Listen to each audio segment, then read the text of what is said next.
Chapter 2 Illusionary Bird. Hey Corin, what's up? Today's our customary hot pot day.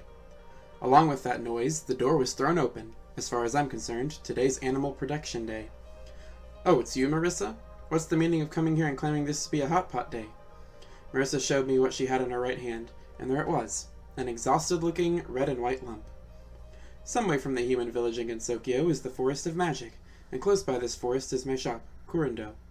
In other words, it's halfway between where the humans live and where the yokai are. I thought I could do business with both humans and yokai with this location, but the truth is that I almost never have clients from either of them. Well, it gets lively at times, but... Isn't that a crested ibis? What happened? Ah, I caught it by the shrine. Reimu's preparing stuff for the hot pot, so she'll be late. And why did you decide to meet at my place without asking me? What are you talking about? This guy's delicious. It doesn't look so good, though. The crested ibis. More and more of these birds have been appearing in Gensokyo every year. Where they're coming from, every so often the sky would become dyed in their colors.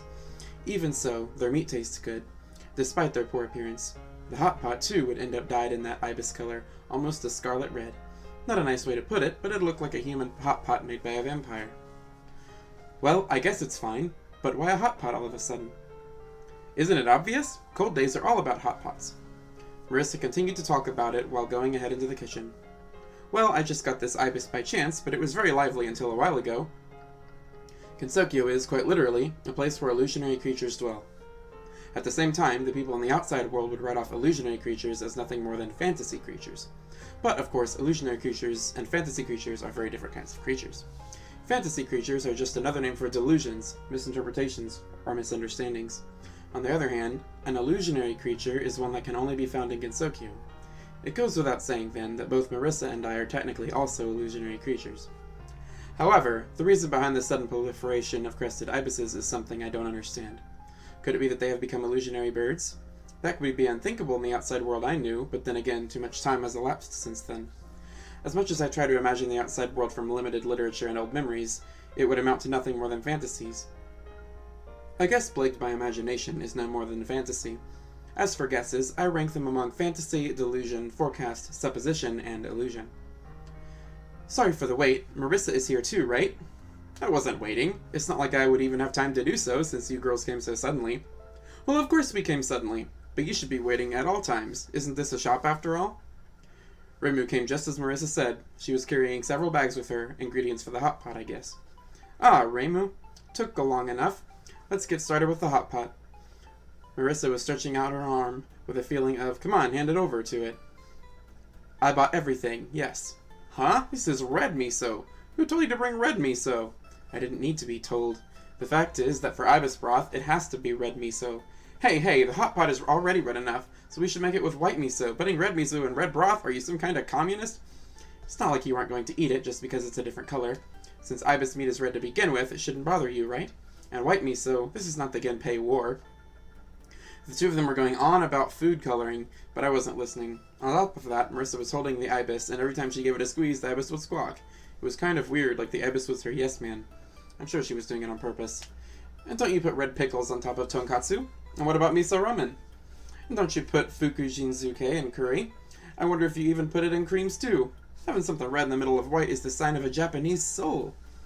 As for red and white things, just me is enough. And what part of you has a Japanese soul, Marissa? Do you even know what a wabi-sabi is? I don't think you know that yourself, Reimu. Of course I don't. Anyway, we're not making the hot pot that way. Wasn't it you who came up with the hot pot idea? We can't eat this ibis raw. That's the problem. Alright then, if that's all it is, I can handle it. Judge it? Ah, that might work too. Want to go for it? In the end, it seems they decided to settle the matter in a danmaku match. Without so much as asking for my advice, even though they came to my shop on their own whim. The rules are 1-on-1 using spell card rules. If Reimu wins, the hot pot gets done her way. If Marissa wins, she'll apparently make her go buy the white miso. Never mind the fact that I've got some white miso in my place, they seem to be enjoying it, so I'll just let them be.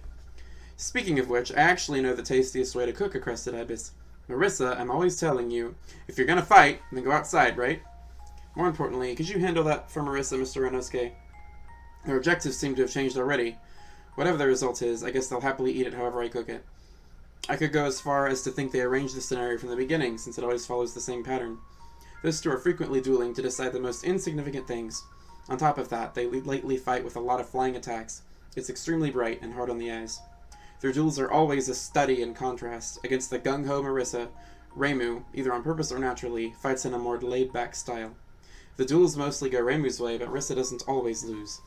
It's just that Marissa, attacking with all her skill and might against Reimu, who looks like she was just made of air, it's like trying to pound a nail into dust. And anyway, when looking at Reimu, she gives off a feeling that she is not quite from our own world. Anything more than that is something one cannot quite grasp. Hey, that's dangerous. What if it had hit me, Marissa? Jeez. Aw, damn, why didn't it hit? Your bullets avoid me on their own. How nice of them. They're flying straight.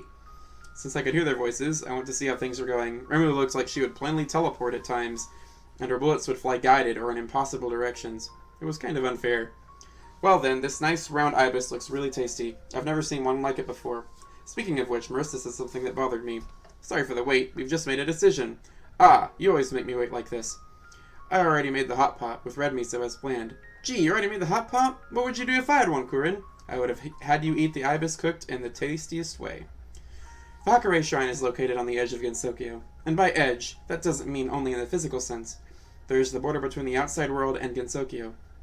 Because of that, the Hakurei Shrine is not an entirely illusionary place. And Marissa said she caught the ibis by the shrine. It may be that this ibis is indeed from the outside world, so it would seem that crested ibises are not illusionary birds yet. I feel somewhat relieved.